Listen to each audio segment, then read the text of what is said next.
आगाज किया वो 2020 में स्टार्ट किया था। तकरीबन 2020 में 5,500 से 6,000 डॉलर्स कमा चुका था उस टाइम। आपने अपना क्लोथिंग ब्रांड स्टार्ट किया था लारावेल, जो कि सक्सेसफुल नहीं हो सका।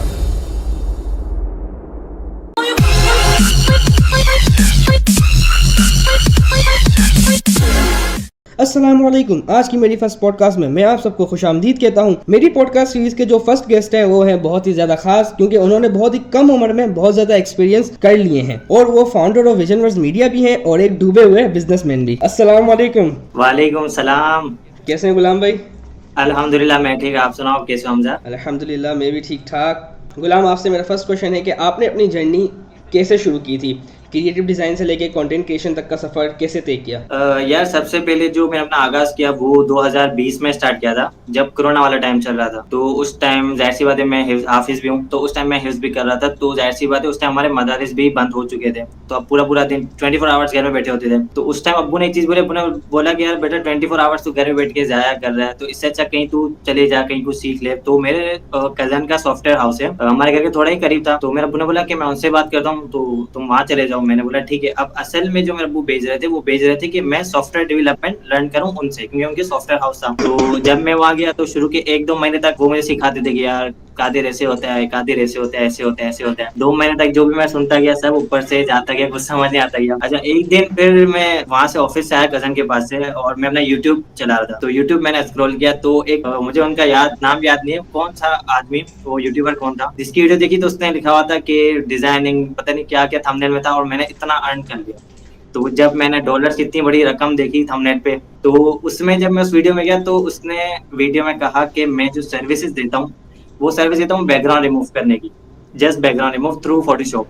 और ये कि पहले मैंने सोचा, मैंने बोला यार ये तो इतना इजी काम ऐसे कर रहा है, फिर मुझे उस पर यकीन नहीं आया। फिर वो लेके गया अपने फाइवर के डैशबोर्ड पे, और उसने दिखाया कि वो तकरीबन तकरीबन 2020 में वो 5,500 से 6,000 डॉलर्स कमा चुका था उस टाइम, वो जब बैकग्राउंड जबरदस्त। रिमूव करके। तो वहां से बहुत इंस्पायर हुआ। फिर जाहिर सी बात है मुझे और शौक हुआ कि यार मैं लर्न करूँ। तो जाहिर सी बात है अब लर्न करने के लिए प्रैक्टिकल करना जरूरी है। मैंने बिल्कुल। जैसे ही स्टार्ट किया ना, तो जाहिर सी बात है आपने देखा होगा लोग बोलते हैं यार इंस्टीट्यूट में जाओ, यहाँ लर्न करो, वहाँ हाँ। लर्न करो। तो मैं सोचा यार कहीं जाने से बजाय अच्छा है यूट्यूब खोलो, सर्च करो कि भाई ग्राफिक डिजाइन क्या है, फोटोशॉप क्या है, ये सब चीजें कैसे होती हैं।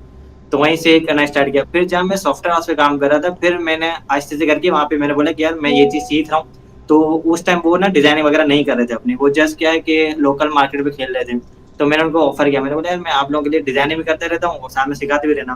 फिर ऐसा हुआ कि वो सॉफ्टवेयर वाली चीज तो हो गई साइड पे, और मैं फुल टाइम मेरा डिजाइनर बन गया। फिर वापस मुझे उसी टाइम अब्बू ने पूछा, अब्बू ने बोला चलो यार मसला नहीं। फिर जो मेरी पहली कंपनी के बाद दूसरी कंपनी थी, मेरे साथ वो खुद बाइक पे चले थे। फिर बोला मैं चलता हूँ, तू इंटरव्यू दे, मैं बाहर बैठा हूँ। तो बस मैं उनके सारे पे गया, और बस वहीं से समझो कि वो दूसरी कंपनी, तीसरी कंपनी, चौथी कंपनी, और अल्हम्दुलिल्लाह समझ लो कि पहली जॉब से दूसरी जॉब पे मैं खुद शिफ्ट हुआ। इसके बाद जितनी मैंने जॉब्स की तकरीबन हर कोई मुझे या तो मेरे कंटेंट क्रिएशन से मुझे वो कर रहा है, रीच कर रहा है, या लिंक्डइन से कर रहा है। और वही आपका दूसरा क्वेश्चन कि यार कंटेंट क्रिएशन मैंने कहाँ स्टार्ट किया, तो तकरीबन मुझे याद है कि 2021 में मैंने अपनी पहली लॉन्ग वीडियो अपलोड की थी यूट्यूब पे। और उसमें ऐसी बात है बोलने वाला अंदाज नहीं था और फेस कैम भी नहीं था, क्योंकि हम वो है ना कैमरा शायद उस टाइम डर लगता था, पता नहीं कैसे लगेंगे हम कैमरे के और अब सामने। माशाल्लाह देखो कितनी इंप्रूवमेंट है। तो वही है। तो जब मैंने उस टाइम स्टार्ट किया तो उस टाइम क्या करते हैं, स्क्रीन रिकॉर्डिंग और जस्ट यही चीजें, क्या बैकग्राउंड रिमूव कैसे करते हैं, टेक्स्ट पे कैसे लगाते हैं। फिर करते करते 2023 के दिसंबर में अब्बू ने बोला कि यार अभी चेहरा भी तो दिखाओ, लेकिन पहचाने तो सही कि पीछे बैक पे कैमरे पे है कौन। फिर मुझे याद है जनवरी 1 पे मैंने अपनी पहली रील बनाई, जमीन पे ही बैठ के, और ना लाइट था ना कुछ था, और मोबाइल भी समझ लो कि ऐसा था कि बस चल रहा था। लेकिन बस एक क्या था कि अब्बू ने कुछ किया कि यार एक आपने बनानी रील, फेस कैम में कुछ भी करो, उससे पहले आप सोओगे नहीं जब तक बनाओगे नहीं। तो बस उसी रात मैंने बनाई, उसी रात मैंने एडिट की और अगले दिन अपलोड की, और अल्हम्दुलिल्लाह मुझे उस पहली रील से वो मेरी थी, मेरी नजर देखो ना तो बहुत अजीब थी। बिल्कुल। लेकिन वहां से जो लोगों ने मुझे सपोर्ट दिखाया ना कि माशाल्लाह बहुत अच्छा करे और भी ग्रो कर सकते हो, तो वहां से जो मोटिवेशन मिली ना आज तक वो कंटिन्यू है। अच्छा गुलाम भाई, आपका दूसरा क्वेश्चन ये है कि आपने अपना क्लोथिंग ब्रांड स्टार्ट किया था लारावेल, जो कि सक्सेसफुल नहीं हो सका। तो आपका क्या एक्सपीरियंस रहा उसके साथ और ऐसा क्यों हुआ? यार ये वो टॉपिक है जिसके ऊपर मुझे दिसंबर में पिछले साल 2024 में वीडियो बनानी पड़ी कि यार मतलब ऐसा क्या हुआ था, मैंने ऐसा क्या किया। यार ये भी असल जो टी शर्ट वाली भी जो चीज थी ना, ये मैं लाया था अपने अब्बू की उसमें, कि अब्बू का शौक था कि यार हम उसमें जाएं क्लोथिंग में, और मतलब एक ना मल्टीपल बिजनेस में ट्राई करते रहे, एक में स्टक नहीं रहे, डिजाइन में या एडिटिंग में या एनिमेशन में स्टक नहीं रहे, मल्टीपल चीज अप्लाई करते रहे। और मुझे खुद भी एक शौक था कि यार मैं कभी ना कभी फिजिकल बिजनेस में जरूर आऊंगा। तो वो टी शर्ट ऐसी चीज है जो ऐसी बात है, एज अ मैन हमारे जेब में दो ही चीज आती है, या परफ्यूम आएगा या टी शर्ट आएगी। तो मैंने सोचा परफ्यूम में एक चीज ये थी कि शायद इसमें इम्पोर्ट एक्सपोर्ट आप नहीं कर पाते इम्पोर्ट एक्सपोर्ट आप नहीं कर पाते, आप परफ्यूम शायद पाकिस्तान से बाहर नहीं भिजवा सकते, लेकिन क्लोथिंग ऐसी चीज है जो ऑल ओवर द वर्ल्ड आप इजीली पहुंचा सकते हो, चाहे वो एक टी शर्ट हो चाहे वो 100 टी शर्ट आप कर सकते हो। तो फिर मैंने स्टार्ट किया, और उसको स्टार्ट करने में भी बहुत ईजी तरीका नहीं था कि यार चलो चैट जीपीटी पे नाम दिया और स्टार्ट कर दिया, ऐसा नहीं था। और उसका नाम ही मुझे पक्का करने में 3 महीने लग गए थे, कि मैंने सोचा यार ऐसा नाम लेके आऊंगा, ऐसा नाम लेके आऊंगा जो लोकल को भी टच करे और जो इंटरनेशनल को भी टच करे, दोनों का। तभी लाला पाकिस्तान को टच करता है और लेवल्स इंग्लिश को टच करते हैं, तो दोनों का मैंने मिक्स किया था। तो 3 महीने तो मुझे नाम के लग गए थे। फिर बारी आती है, फिर ऐसी बात है, जब मैं अंदर जाता गया बिजनेस में तो पता लगता गया कि यार टी शर्ट तो सिर्फ हम सुनते हैं, लेकिन इसके अंदर तो कितनी चीजें हैं यार, जीएसएम भी आता है इसके अंदर, तो फैब्रिक भी आता है इसके अंदर, तो ये कलर वो कलर। तो फिर उसको लर्न करने में मुझे 3 महीने और लग गए, कि मतलब मैं मल्टीवर्स कराची की मार्केट्स में जा रहा हूँ, कभी फैक्ट्रीज के साइड पे जा रहा हूँ कि यार मुझे कोई अच्छा आप जीएसएम दिखा दें या अच्छा आप मुझे फैब्रिक दिखा दें जो लोगों को कम्पीट करें, क्योंकि जब तक लोगों को कम्पीट वाली चीज नहीं ढूंढोगे आप, तो आप किसी बिजनेस में चल ही नहीं सकते।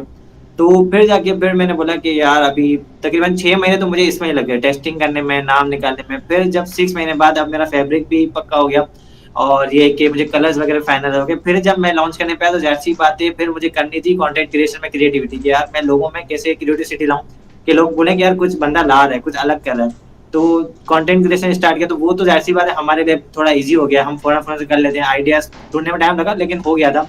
मुझे याद है 7th मंथ खत्म हुआ और सितंबर का शायद 9-10 तारीख थी। फिर मैंने सोचा कि यार अब मुझे इसको लॉन्च कर देना चाहिए नेक्स्ट वीक फ्राइडे वाले दिन। जब फ्राइडे वाली बात आई तो मैं ऑफिस में बैठा हुआ था, क्योंकि मैं जॉब कर रहा था उस टाइम, मैं ऑफिस में बैठा हुआ था। तो बस उसी टाइम बैठ के मैं एक अपने जो वेबसाइट मैनेजर हैं उनको मैंने बोला जैसे ही मैं पोस्ट लगाऊं आपने वेबसाइट लाइव कर देनी। अब जो मैंने एक्सपेक्टेशन लगाई हुई थी ना, मैंने ये लगाई हुई थी कि जैसे ही वेबसाइट लाइव होगी भाई वेबसाइट तो क्रैश हो जाएगी, इतनी रश लगेगी। तो सच में जब मैंने पोस्ट जैसे ही मैंने क्लिक किया अपलोड पे, और हर किसी पे अपलोड की, चाहे फेसबुक, लिंक्डइन, टिकटॉक, जितने भी सोशल मीडिया सब पे अवेलेबल है। तो और डायरेक्ट मैंने कॉल की, मैंने बोला यार अब डायरेक्ट वेबसाइट पब्लिश कर दो, अब लोग जाएंगे और वेबसाइट क्रैश हो जाएगी। तो उसने डायरेक्ट कर दी वेबसाइट।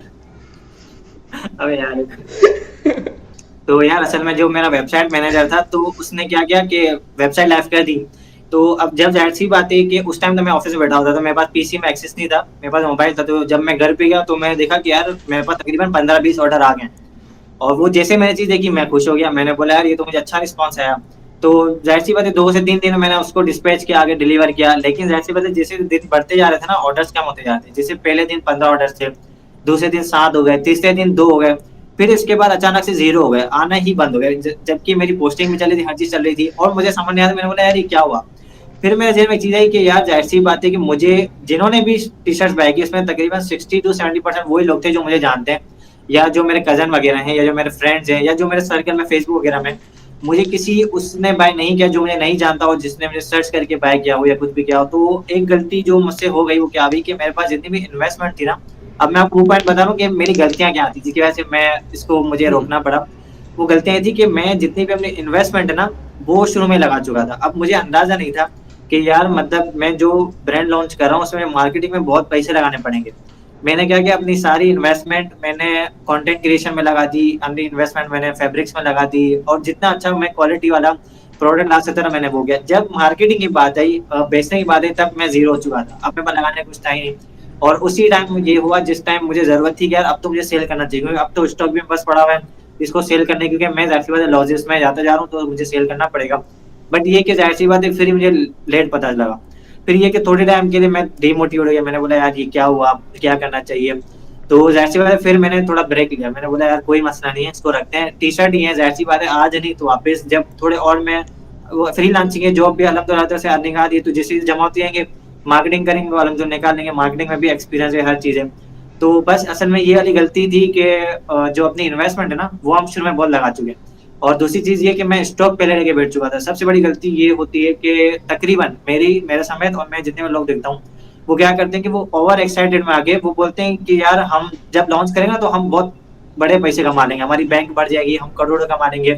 तो ये वाली गलती होगी मेरे से। मैंने क्या किया, मैं समझा मैं स्टॉक सारा खरीद लेता हूँ और ये तो फौरन बिक जाएगा, लेकिन ऐसा नहीं हुआ। उसी लालच के चक्कर में मैंने सारा स्टॉक भी ले लिया और बेचने का टाइम आया तो तकरीबन मुझे याद है 85 टू 90 पीस थे मेरे, और अब भी जाके वो 25-30 पे खत्म हो गए, लेकिन अभी पड़े हैं समझ लो 55 टू 60 अभी पास स्टॉक पड़ा, जो मुझे अभी निकालना है कैसे भी करके। और अल्हम्दुलिल्लाह अभी वापस मैंने कंटेंट क्रिएशन स्टार्ट किया है, एड्स वगैरह चला रहा हूँ, तो थोड़ा करके स्टार्ट हो गया। इंशाल्लाह निकल बट जाएगा। ये कि गलतियां ऐसी बार बंदे को सिखाती हैं। मतलब ये चलो, ये तो अच्छी बात है, आपने एक्सपीरियंस किया ना इस चीज़ का। अब नेक्स्ट जो बिल्कुल। आप बिजनेस करोगे ना उसमें आप ये गलतियां नहीं करोगे, इंशाल्लाह आपका वो बिजनेस चलेगा। खुदा ना खास्ता उसमें कुछ गलती होती है, उससे नेक्स्ट में नहीं होगा। बिल्कुल। ना करने से बेहतर है कर लिया आपने, और बिल्कुल। ये बहुत अब अच्छी ये चीज़ कि है। बिल्कुल यही है कि अब जाहिर सी बात है मैं करता ही नहीं टी शर्ट का ब्रांड, तो अब जो गलतियां मैंने की वो मुझे नेक्स्ट बिजनेस में पता ही नहीं लगती। नहीं। अब जैसे जब मेरे वाला ब्रांड लॉन्च हो गया, खत्म हो गया, तो कुछ लोग आए मेरे पास जो जिन्हें अच्छी इन्वेस्टमेंट थी, स्टार्ट करे थे, वो मुझसे आगे पूछ रहे थे यार कि हम कैसे स्टार्ट करें, क्या करें। तो अब जैसे मेरे पास एक्सपीरियंस था तो मैंने उनको शेयर किया, मैंने बोला यार आप ये चीजें कर सकते हो और ये गलतियां मैंने की थी, आप नहीं कर सकते हो। अब मैं अगर करते ही नहीं ना तो फिर कुछ होता ही नहीं, ना मैं उनको बता सकता ना उन्हें खुद पता होता। तो ये कि जाहिर फ्यूचर होता में जब रहता भी है। कुछ करते हैं तो वो जाहिर बिल्कुल। एक्सपीरियंस है ना, कोई बात नहीं, हम्म। थोड़ी सी इन्वेस्टमेंट गई लेकिन अल्लाह पाक ने दूसरा जरिया रखा है कमाने का। बिल्कुल। और एक्सपीरियंस अच्छी बात है, करना चाहिए। और बहुत बहुत ही छोटी उम्र में बहुत सारा एक्सपीरियंस है, तो इंशाल्लाह आगे जाके कामयाबी मिल ही जाएगी। इंशाल्लाह बिल्कुल बिल्कुल। अच्छा, तीसरा क्वेश्चन ये है गुलाम भाई, जो लोग कंटेंट क्रिएशन स्टार्ट करना चाहते हैं या कंटेंट क्रिएशन स्टार्ट करने का सोच रहे हैं, उनके लिए आपका क्या मैसेज होगा? कहाँ से शुरू करें और किस चीज़ पे ज़्यादा फोकस करें? यार दूसरी बात ये कि कंटेंट क्रिएशन स्टार्ट करने का सोच रहे हैं, सोचे नहीं भाई, स्टार्ट करें। बिकॉज ये वो टाइम है कि जाहिर सी बातें कहते हैं कि आपको ना सेल्स लाने के लिए दो चीजें करनी पड़ेंगी। आप कभी भी ये मत देखो, मैं वही मिसाल दूंगा जैसे हमने स्टार्ट किया कि हमें हमारा चेहरा नजर नहीं आ रहा था। जब मैंने पहली वीडियो रिकॉर्ड की मेरा चेहरा नजर भी नहीं आ रहा था, एक्सपोजर डाल डाल के अपने आप को मैंने थोड़ा दिखाया था कि यार कोई बंदा बैठा हुआ है। तो बस ये कि स्टार्ट कर रहे हैं, आपके पास देखो ही नहीं कि यार आप जमीन पे बैठ रहे हो, आप गर्मी में बैठ रहे हो, ऐसी है नहीं है, जो भी है बस बनाओ। क्योंकि जब तक आप पहली वीडियो नहीं बनाओगे ना, आप 10 या 100 वीडियो तक पहुंचोगे नहीं। आप सोचते रहोगे यार कैसे करूंगा कैसे करूंगा, ये कैसे करते करते आपको टाइम निकलते जाएगा और आप वही सोचोगे कि यार नहीं आज नहीं कल, आज नहीं कल। तो ऐसा नहीं, बस आज अगर मैं सोच रहे तो अभी बैठ जाओ बस। अगर आपके पास एक 20,000 का मोबाइल है या 10,000 का भी इवन मोबाइल बिल्कुल। है, आप स्टार्ट ले लो। आप स्टार्ट लोगे ना, आपको पता चलेगा कि आपका इंटरेस्ट किस चीज़ की तरफ बन रहा है, आपको क्लाइंट कैसे मिल रहे हैं। तो ये स्टार्ट में अगर इन्वेस्टमेंट लगा दोगे ना, वही बिजनेस वाली बात होगी कि फिर बिल्कुल। इन्वेस्टमेंट डूब जाती है, क्योंकि ज़ाहिर है मोबाइल भी 2-3 महीने में आपको जो भी होगा वो पुराना लगने लगेगा। स्टार्ट आपके पास जो है ले लो, खर्चा करोगे ना तो बर्डन में आ जाओगे। डिजाइनिंग भी लोग सीखते हैं तो वही है कि कंप्यूटर कौन सा है, लैपटॉप कौन सा है, यार जो है CS6 बिल्कुल। इंस्टॉल करके चालू करो, 2 महीने करो, समझ आ जाएगा कैसे क्या करना है। और ना करने से बेहतर है कि भाई शुरू कर दो, क्योंकि गुलाम भाई ने भी ऐसे स्टार्ट किया, मैंने भी ऐसे स्टार्ट किया, अभी भी हम लोग सीख बिल्कुल। ही रहे हैं। अभी हमारी बहुत गलतियां, लेकिन हम एडिटिंग कर लेंगे। पर हम भी सीख रहे हैं, आप भी सीखो।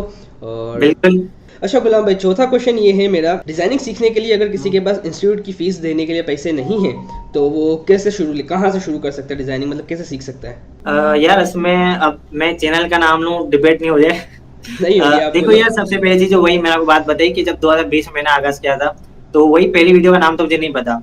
बट ये कि तकरीबन 2023 से मैंने स्टार्ट किया कि कादिस ग्राफिक्स में मैं एक पोस्ट अपलोड करता हूँ 31 दिसंबर को, कि भाई इस ईयर कौन से ऐसे चैनल्स हैं डिजाइन के जो मुझे अच्छे लगते हैं। इसी तरह मैं 2024 में भी किया, मतलब ये 2 साल से मैं करता आ रहा हूँ, 2025 ये करता रहूंगा कंटिन्यू कि इस साल कौन से ऐसे डिजाइनर्स हैं जो मुझे पसंद है।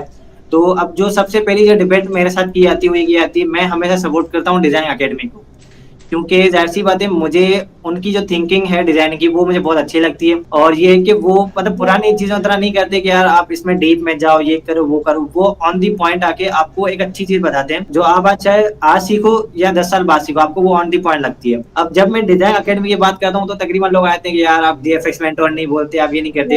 यार देखो वो अपने आप में बिल्कुल है, वो गुरु है, उनकी बात बिल्कुल अलग है। और जाहिर सी बात है अगर आपको अपना बेसिक क्लियर करना है ना तो GFX मेंटोर बेहतरीन है। लेकिन मैं चाहता हूँ कि अगर आपकी बेसिक्स क्लियर भी नहीं है लेकिन आप ऑन दी पॉइंट सीखना चाहते हो, थोड़ा ट्रेंडी चीज सीखना चाहते हो, तो डिजाइन अकेडमी बेहतरीन है। और इसके साथ साथ आप फिर ये कि किसी स्पेसिफिक सॉफ्टवेयर को लर्न करना चाह रहे हो, जैसे फोटोशॉप वगैरह हो गया या इलस्ट्रेटर हो गया, तो इलस्ट्रेटर में तो नो डाउट मैं आपको डिजाइन अकेडमी बोलूंगा। और इसके बाद एक और है डेंस्की के नाम से है, सतोरी ग्राफिक्स है। ये जो इंग्लिश डिजाइनर्स हैं, ये इलस्ट्रेटर को बहुत बेहतरीन पढ़ाते हैं। फर्स्ट पे तो डिजाइन अकेडमी, सेकंड पे आप जीएफएक्स मेंटर पे भी जा सकते हो। यही है जीएफएक्स मेंटर। तो यूं है ना कि अगर आपको बिल्कुल बेसिक से सिखाएं, क्योंकि मैंने जीएफएक्स मेंटर सीखा था उस टाइम पे तो पता ही नहीं थे चैनल्स होते हैं इतने। बिल्कुल फिर इसके बिल्कुल बाद design academy, design by Om, India का एक चैनल था।